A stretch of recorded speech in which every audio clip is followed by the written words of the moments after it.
사도신경으로 신앙 고백 드림으로 새벽예배 시작합니다.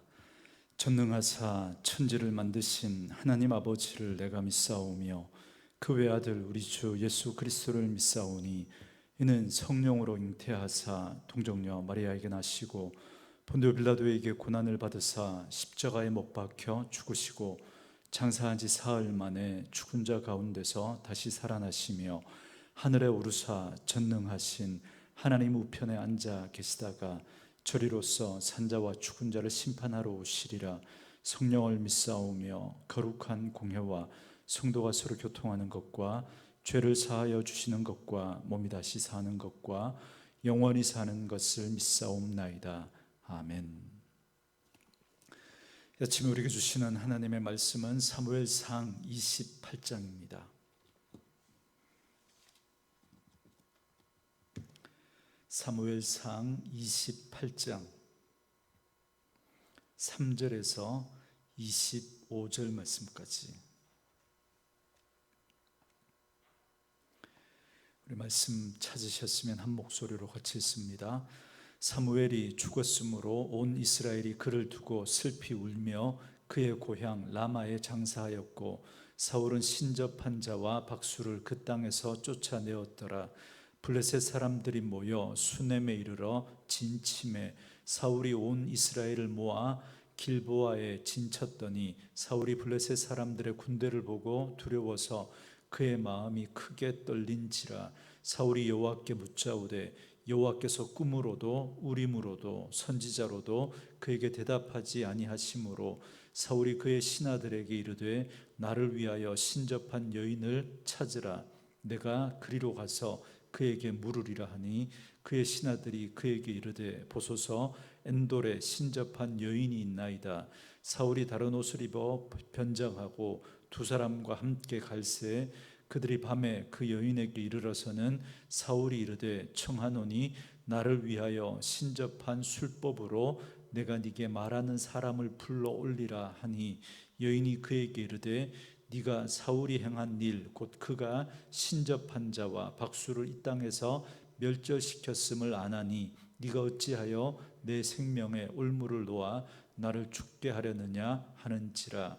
사울이 여호와의 이름으로 그에게 맹세하여 이르되 여호와께서 살아계심을 두고 맹세하노니 네가 이 일로는 벌을 당하지 아니하리라 하니 여인이 이르되 내가 누구를 네게로 불러 올리랴 하니 사울이 이르되 사무엘을 불러 올리라 하는지라. 여인이 사무엘을 보고 큰 소리로 외치며 사울에게 말하여 이르되 당신이 어찌하여 나를 속이셨나이까. 당신이 사울이시니이다. 왕이 그에게 이르되 두려워하지 말라. 네가 무엇을 보았느냐 하니 여인이 사울에게 이르되 내가 영이 땅에서 올라오는 것을 보았나이다 하는지라. 사울이 그에게 이르되 그의 모양이 어떠하냐 하니 그가 이르되 한 노인이 올라오는데 그가 겉옷을 입었나이다 하더라. 사울이 그가 사무엘인 줄 알고 그의 얼굴을 땅에 대고 절하니라. 사무엘이 사울에게 이르되 네가 어찌하여 나를 불러 올려서 나를 성가시게 하느냐 하니 사울이 대답하되 나는 심히 다급하니이다. 블레셋 사람들은 나를 향하여 군대를 일으켰고 하나님은 나를 떠나서 다시는 선지자로도 꿈으로도 내게 대답하지 아니하시기로 내가 행한 일을 알아보려고 당신을 불러 올렸나이다 하더라. 사무엘이 이르되 여호와께서 너를 떠나 네 대적이 되셨거늘 네가 어찌하여 내게 묻느냐. 여호와께서 나를 통하여 말씀하신 대로 네게 행하사 나라를 네 손에서 떼어 네 이웃 다윗에게 주셨느니라. 네가 여호와의 목소리를 순종하지 아니하고 그의 진노를 아말렉에게 쏟지 아니하였으므로 여호와께서 오늘 이 일을 네게 행하셨고 여호와께서 이스라엘을 너와 함께 블레셋 사람들의 손에 넘기시리니 내일 너와 네 아들들이 나와 함께 있으리라. 여호와께서 또 이스라엘 군대를 블레셋 사람들의 손에 넘기시리라 하는지라.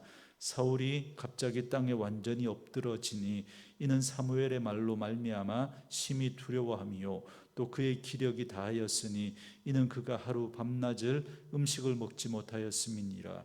그 여인이 사울에게 이르되 그가 심히 고통당함을 보고 그에게 이르되 여종이 왕의 말씀을 듣고 내 생명을 아끼지 아니하고 왕이 내게 이르신 말씀을 순종하였사오니 그런즉 청하건대 이제 당신도 여종의 말을 들으사 내가 왕 앞에 한 조각 떡을 드리게 하시고 왕은 잡수시고 길 가실 때에 기력을 얻으소서 하니 사울이 거절하여 이르되 내가 먹지 아니하겠노라 하니라. 그의 신하들과 여인이 강건하매 그들의 말을 듣고 땅에서 일어나 침상에 앉으니라. 여인의 집에 살찐 송아지가 있으므로 그것을 급히 잡고 가루를 가져다가 뭉쳐 무교병을 만들고 구워서 사울 앞에서와 그의 신하들 앞에 내놓으니 그들이 먹고 일어나서 그 밤에 가니라. 아멘.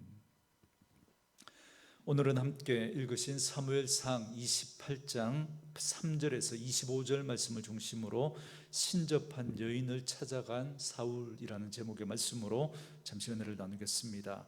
하나님께 묻지 않고 인간적인 선택을 한 다윗은 급기야 블레셋의 편에 서서 이제는 이스라엘과 싸워야 하는 난처한 상황에 놓이게 되었습니다. 결국 자기 꾀를 의지하다가 큰 낭패를 당하게 된 겁니다. 그런데 다윗의 원수라고 할 수 있는 사울 왕은 그보다 더 어리석고 악한 모습을 보여줍니다.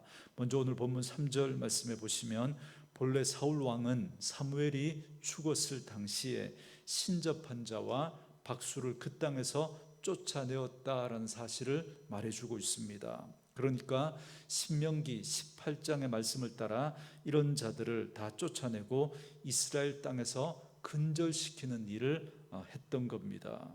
그런데 블레셋이 대대적인 공격을 감행해 오니까 사울의 태도가 달라집니다. 블레셋은 5개의 도시 국가가 연합해서 세워진 나라입니다. 그런데 그 중에 이스라엘과 인접한 가드와 그 에그론이라고 하는 그 두 나라는 인접했기 때문에 늘 이스라엘과 충돌이 잦았습니다.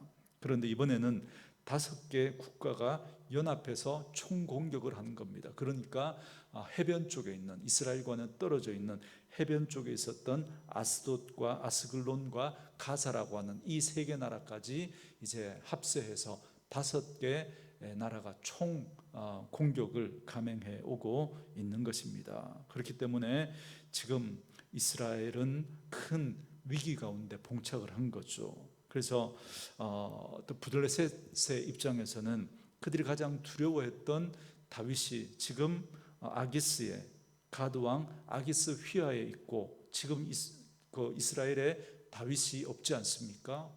다윗이 오히려 블레셋을 위해서 싸울 수 있는 그런 상황이니까, 그러니까 지금 이스라엘을 점령할 수 있는 절호의 기회다, 이렇게 생각을 했던 것 같습니다. 그래서 사울은 더더욱 불안할 수밖에 없었던 거죠. 4절 말씀에 보면 블레셋은 수넴에 진을 쳤고 사울은 길보아에 진을 칩니다. 그런데 문제는 그 다음입니다. 5절 6절 말씀에 보면 사울은 하나님께 물었지만 하나님이 아무 대답도 없으니까 더욱 불안하고 초조합니다. 아브넬과 요나단이라는 용맹한 장수도 있었지만 누구보다 뛰어난 장수였던 다윗이 없다는 것이 사울에게는 크나큰 패착입니다. 그런데 이런 상황에서 사울은 절대로 해서는 안 될 그런 일을 벌이고 있습니다. 7절 말씀에 사울이 그의 신하들에게 이르되 나를 위하여 신접한 여인을 찾으라. 내가 그리로 가서 그에게 물으리라 하니 그의 신하들이 그에게 이르되 보소서 엔돌에 신접한 여인이 있나이다 그럽니다. 사울은 하나님의 뜻을 찾고 물었지만 하나님은 아무 응답이 없었습니다. 사울의 거듭된 죄에 대한 하나님의 침묵이었던 거죠. 그도 그럴 것이 사울은 자신의 이익이나 욕심 앞에서는 하나님의 뜻을 묻지 않았습니다. 그는 자신의 욕심을 따라 행했고 하나님에게 묻지 않고 나중에 하나님이 물으면 거기에 대해서 변명하기에 급급했던 사울이었습니다. 그러나 지금은 상황이 다르죠. 다급한 거예요. 불안한 거예요. 그래서 하나님을 찾았던 것 같지만 사실은 자신의 불안한 마음을 달래줄 무언가가 필요했던 겁니다. 그걸 증명하는 것이 하나님의 침묵 이후에 보였던 그의 반응을 보면 알 수 있습니다. 하나님의 침묵 앞에 그는 자신의 잘못을 회개하고 하나님께 더 간절히 매달렸어야 했습니다. 그러나 그는 곧바로 자신을 위해서 신접한 여인을 찾습니다. 여러분, 하나님을 섬기는 신앙과 우상을 구분하는 방법은 간단합니다.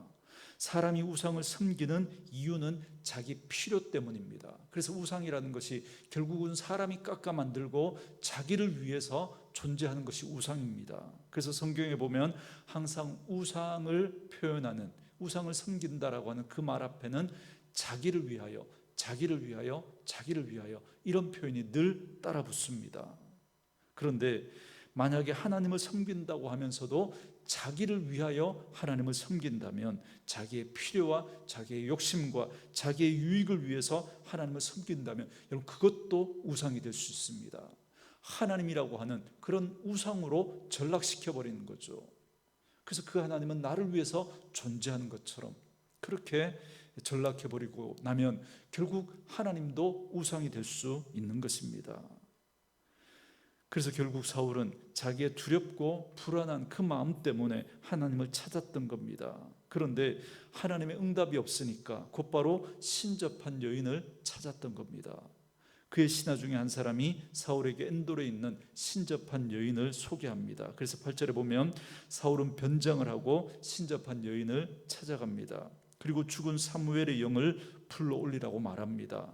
사울의 이 말은 그가 하나님에 대해서 얼마나 무지한가 그걸 잘 드러내고 있습니다. 신접한 여인은 일전에 사울이 박수와 신접한 자를 쫓아냈던 그 사실을 알고 있기 때문에 그런 일을 할 수 없다고 말합니다. 그러나 사울은 그녀를 안심시키고 기어이 사무엘을 불러 올릴 것을 요구합니다. 결국 신접한 여인은 사무엘의 영혼을 불러냅니다. 이 부분에 대해서 우리가 질문을 해야죠. 여러분, 죽은 사람의 영혼을 불러 올릴 수 있습니까? 죽은 사람의 영혼을 불러 올린다는 게 가능한 일입니까? 최근에 이름만 대면 다 아는 유명한 목사님이 아합의 가문을 심판했던 예후의 영이 누구에게 임했다라고 하면서 터무니없는 그런 발언을 한 적이 있는데, 여러분, 이건 불가능한 일입니다. 사람이 한 번 죽는 것은 정해진 것이고 그 후에는 심판이 있다고 말씀하십니다.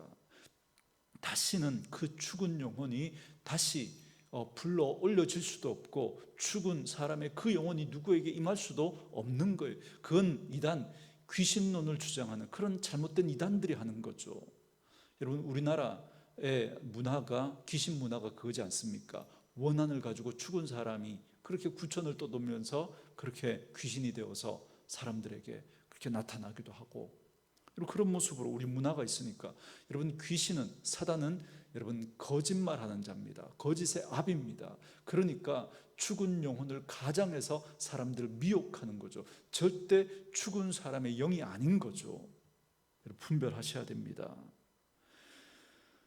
그렇기 때문에 여러분, 절대로 그런 일은 있을 수가 없는 거죠. 귀신의 장난입니다. 13절에 보면 사무엘을 가장한 영혼이 땅에서 올라오는 것을 봅니다. 아마도 이 여인도 신접한 여인이니까, 귀신에게 붙들려 있으니까, 귀신에게 속아서 지금 그 여인도 사무엘의 영이 실제로 왔다고 그렇게 믿었을 겁니다. 그런데 우리는 이 사무엘의 영과 사울의 대화를 좀 이렇게 주목해 볼 필요가 있습니다. 지금 이 귀신의 말이 틀린 게 하나도 없죠. 그죠? 많은 사람들이 왜 점집에 가서 점을 보고 그렇게 묻고 그렇게 합니까? 귀신처럼 맞추니까. 귀신처럼 맞추니까. 그러니 여러분, 뭘 잘 맞춘다고 해서 거기에 휘둘리시면 안 됩니다. 그게 여러분 살리는 말인지 죽이는 말인지, 그게 하나님의 말씀인지 그 귀신의 말인지, 그걸 우리는 구분해 낼 수 있어야 합니다. 15절부터 보시면 사무엘을 가장한 이 귀신과 사울의 대화가 나오는데요, 그 내용을 요약하면 하나님께서 사울의 대적이 되셨다라는 사실과 나라를 사울에게서 떼서 그의 아들, 그의 그 대적인 사울에게 줄 것이고, 그리고 사울과 그의 군대는 블레셋에게 패하게 될 것이고 내일이면 사울과 그의 아들들은 음부에 있게 될 것이다. 그렇게 이야기합니다. 그리고 귀신은 그 이유까지 아주 정확하게 말합니다. 18절 말씀에 보면 네가 여호와의 목소리를 순종하지 아니하고 그의 진노를 아말렉에게 쏟지 아니하였으므로 여호와께서 오늘 이 일을 네게 행하셨고 그럽니다. 그러니까 사무엘 선지자를 기다리지 않고 자기가 제사를 드려버렸던 그 죄와 그리고 아말렉을 진멸하라고 하셨던 그 하나님의 말씀에 불순종하고 좋은 것을 남겼던 그 사울의 그 죄를 정확하게 지금 말하고 있습니다. 맞아요. 하나님은 사울이 당할 일을 귀신을 통해서 말씀하실 수 있습니다. 지금 사무엘의 영으로 가장한 이 귀신의 말은 구구절절히 다 옳은 말입니다. 여러분 신약 성경에도 보면 사실 예수님을 제일 먼저 알아봤던 존재가 누구였습니까? 귀신이었죠. 뭐라고 그럽니까? 당신은 하나님의 거룩한 자입니다라고 정확하게 고백을 합니다. 그러나 중요한 건 하나님과 관계가 없는 거예요. 관계가 귀신은. 그러나 그리고 귀신의 말과 하나님의 말씀의 근본적인 차이가 있습니다. 귀신이 전하는 말은 돌아올 수 있는 길이 없습니다. 그것은 그래서 귀신이 하는 말은 그것으로 끝입니다. 그러나 하나님은 언제나 우리에게 돌아올 길을 열어주십니다. 여기에서 근본적으로 차이가 있습니다. 여러분 선지서 말씀을 통해 보면 잘 알 수 있습니다. 선지서에 여러분 공통된 메시지가 뭡니까? 심판하시나 구원하시는 하나님. 그러니까 선지서에 하나님의 심판의 메시지가 그렇게 선포되지만 그러나 그 메시지는 심판 자체가 목적이 아닌 거예요. 이스라엘을 심판하고 망하게 하는 게 목적이 아닌 거죠. 그걸 통해서 그들이 깨닫고 돌이키고 그들을 구원하시기 위한 하나님의 목적이 그 속에 담겨져 있는 거죠. 하나님의 말씀은 때로 우리에게 심판의 메시지를 전해줄 수 있지만 그러나 심판의 목적이 아닌 거예요. 우리로 돌이키게 하는 겁니다. 그래서 우리가 구원받기를 원하시는 하나님의 마음이 담겨 있는 거죠. 그러나 귀신의 말은 그것으로 끝입니다. 돌아올 수 있는 길이 없기 때문에 그렇습니다. 그래서 사울은 그 말을 듣고 쓰러집니다. 하루 종일 먹지도 않은 상태였고 귀신이 하는 말을 듣고 절망에 사로잡혔기 때문에 그렇습니다. 다가올 패배와 죽음을 생각할 때 더 심한 두려움이 엄습했기 때문에 그렇습니다. 신접한 여인은 사울이 완전히 탈진한 상태인 것을 알고 설득해서 음식을 먹게 합니다. 그 음식을 먹고는 사울은 그날 밤에 다시 진영으로 돌아갑니다. 우리는 오늘 이 말씀을 통해서 사울이 하나님을 찾아도 응답하시지 않는 모습을 봅니다. 그 이유는 바로 사울의 간구와 기도 그리고 하나님을 찾는 이유를 보면 알 수 있습니다. 자기를 위한 거죠. 자기를. 사울은 어디까지나 자신의 목적이 우선이었습니다. 하나님을 찾고 하나님을 구하는 것도 하나님의 뜻을 알고 그 하나님의 뜻에 순종하기 위해서가 아니었던 겁니다. 자기가 답답하니까, 자기가 두려우니까, 자기가 의지할 만한 그런 대안이 필요했던 겁니다. 그 문제를 해결하기 위해서 하나님을 불렀던 거죠. 그런 사울이 들을 수 있는 하나님의 응답은 없을 수밖에 없습니다. 그런 본색을 드러내는 것이 스스로 신접한 여인을 찾아가는 그 모습으로 드러났던 거죠. 과거에 자기가 쫓아내었던 우상 숭배자와 그 신접한 그 사람들을 그가 스스로 다시 찾아간 겁니다. 마치 개가 토한 것을 다시 먹는 것처럼 그런 모습을 지금 보이고 있는 거죠. 여러분, 우리 예수 믿는 우리 그리스도인들에게도 절망적인 상황은 올 수 있습니다. 그러나 그것은 우리로 하나님 앞에 나아가게 하는 중요한 은혜의 수단이 될 수 있다는 사실을 꼭 기억할 수 있기를 바랍니다. 그러므로 절망에 우리가 빠져서 허우적될 필요가 없습니다. 그 상황 속에서 하나님의 뜻이 무엇인지를 붙들고 그 고난을 통해서 우리는 오히려 더 하나님을 간절히 찾고 그 하나님을 붙드는 기회가 되어진다면 하나님은 그 상황을 얼마든지 새롭게 바꾸어 가실 수 있는 줄 믿습니다. 사랑하는 성도 여러분, 오늘 우리가 하나님을 찾고 구하는 이유는 무엇입니까? 오늘 이 말씀을 통해서 다시 한번 우리의 신앙의 중심을 다시 한번 돌이켜 보시고 우리의 신앙이 나 중심이 아니라 하나님 중심이 되어서 우리가 하나님을 섬긴다고 하면서도 우상을 섬기듯 하나님을 섬기는 우리의 모습은 아닌지 돌아보시고, 그러한 잘못된 모습들을 내려놓고 하나님의 뜻을 구하고 하나님 앞에서 바른 믿음의 삶을 살아가는 저와 여러분 되어줄 수 있기를 주의 이름으로 축원합니다. 오늘도 주신 말씀 묵상하시면서 이 찬양 함께 들으시며 기도한 시간 갖습니다.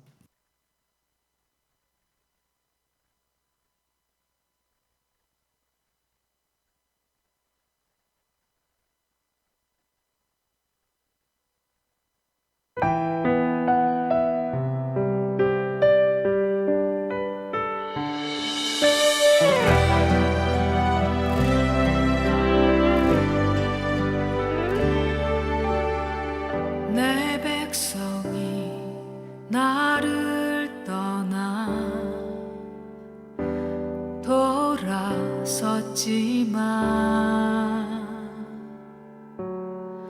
내 사랑